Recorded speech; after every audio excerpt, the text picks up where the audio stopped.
Hai Besti, apa kabar semuanya? Aku harap kamu baik-baik aja ya.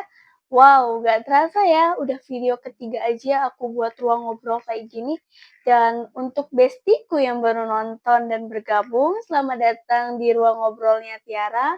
Tempat paling aman dan nyaman buat jadi diri sendiri, buat curhat, atau diskusikan hal apapun di sini tanpa rasa takut. Oke, wait. Kalau kalian belum subscribe, like, and share, jangan lupa support aku dengan klik tombol subscribe, nyalakan lonceng notifikasinya, like, and share. Semoga video yang aku bawakan malam ini bisa bermanfaat untuk para bestiku ini. Yuhu, tanpa berlama-lama lagi openingnya, yuk lanjut ke topiknya. Oke, hari ini aku pengen ngobrol tentang satu hal yang mungkin kamu juga lagi ngerasain atau pernah ngerasain atau justru lagi pura-pura nggak ngerasain. Tapi jujur deh, pernah nggak sih kamu mikir, kok hidup aku nggak sesuai dengan rencana ya? Nah, episode kali ini aku akan membahas topik yaitu tentang ketika hidup tidak sesuai dengan rencana.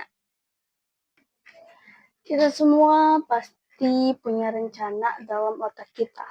Misalkan, umur segini harus udah ada kerjaan tetap, umur segitu harus udah nikah, punya rumah, punya penghasilan tetap, hidup mapan, dan harus terlihat bahagia. Tapi ternyata ya, hidup tuh nggak bisa di-set kayak spreadsheet, nggak bisa dirapihin kayak bullet journal, karena hidup tuh nggak sesimpel itu, Besti. Kadang udah kita rencanain dari A sampai Z, tiba-tiba ada aja yang bikin mental drop. Ada hal-hal random yang datang tanpa diundang. Kayak misalkan kegagalan, ditolak, kehilangan, atau bahkan cuma rasa kosong yang entah datangnya dari mana. Kita bisa bikin to-do list panjang banget, tapi kalau lagi burn out atau mood anjlok, ya semua bisa berantakan. Hidup tuh unpredictable, gak bisa dikotakin kayak template estetik, dan seringnya yang bikin sakit hati itu bukan karena kenyataannya yang jelek, tapi karena ekspektasi kita yang udah terlalu tinggi duluan. Aku pribadi pernah banget ada di titik yang benar-benar hancur, kayak kok hidup aku gini ya? Udah nyoba macem-macem tapi hasilnya gitu-gitu aja. Dan lucunya, saat semua nggak sesuai dengan ekspektasiku, justru yang muncul bukan semangat, tapi rasa bersalah. Ngerasa nggak cukup, ngerasa gagal, ngerasa apa aku salah milih jalan hidup ya. Pernah di titik yang aku ngomong sama Tuhan, ya Allah, aku tahu Engkau Maha Adil, tapi kok aku ngerasa kayak random banget ya hidupku. Terus ngebatin, apa aku waktu dikasih jalan hidup tuh lagi AFK bentar ya? Makanya dapet jalan bonus level susah gitu. Tapi ya udahlah, aku terima aja weh gitu kan. Meskipun kadang pengen juga tuh ada fitur skip level kayak di games. Nah, waktu aku share soal ini di story, ada satu cerita masuk ke aku. Ceritanya lumayan panjang banget, dan aku bacanya pelan-pelan aja lah ya. BTW, si pengirimnya udah mengizinkan ceritanya untuk dipublish ya. Dan sekarang aku mau bacain sedikit bagian dari isi pesannya. Isi pesannya gini, Kak, aku ngerasa stuck banget. Aku udah coba kerja sana-sini, tapi ujung-ujungnya gagal terus. Rasanya tuh kayak hidup tuh gak berpihak denganku. Teman-teman udah ada yang nikah, ada yang karirnya bagus, ada juga yang udah jalanin passion mereka. Sedangkan aku malah masih suka bingung arah hidupku. Setiap malam tuh rasanya kosong aja. Tapi aku juga nggak ngerti kenapa. Kadang iri sama hidup orang, kadang ngerasa sedih sendiri. Terus ujung-ujungnya malah marah, tapi ke diri sendiri. Ini sih bukan sekedar curhat ya. Ini realita hidup dari banyak orang. Ya, termasuk aku. Dan mungkin kamu juga lagi ngerasa kayak gitu sekarang. Yang sering bikin kita lelah tuh sebenarnya bukan cuma kenyataan, tapi ekspektasi kita. Ekspektasi yang kita buat sendiri, ekspektasi dari orang lain, dari sosial media, dari omongan keluarga di momen tertentu. Kayak kapan kerja, kapan nikah, kapan nyusul, kapan bla bla bla bla bla bla. Dan itu rasanya jelek banget, kayak kok semua orang kayaknya ngatur hidup kita ya. Padahal kita aja bingung sama diri sendiri. Quarter life crisis tuh real banget. Itu masa-masa dimana kita udah nggak remaja, tapi juga belum jadi dewasa yang stabil. Umur 20-an tuh antara hidup dan ngambang. Bangun tidur sambil mikir, hari ini aku harus ngapain ya biar produktif dan nggak ngerasa gagal lagi.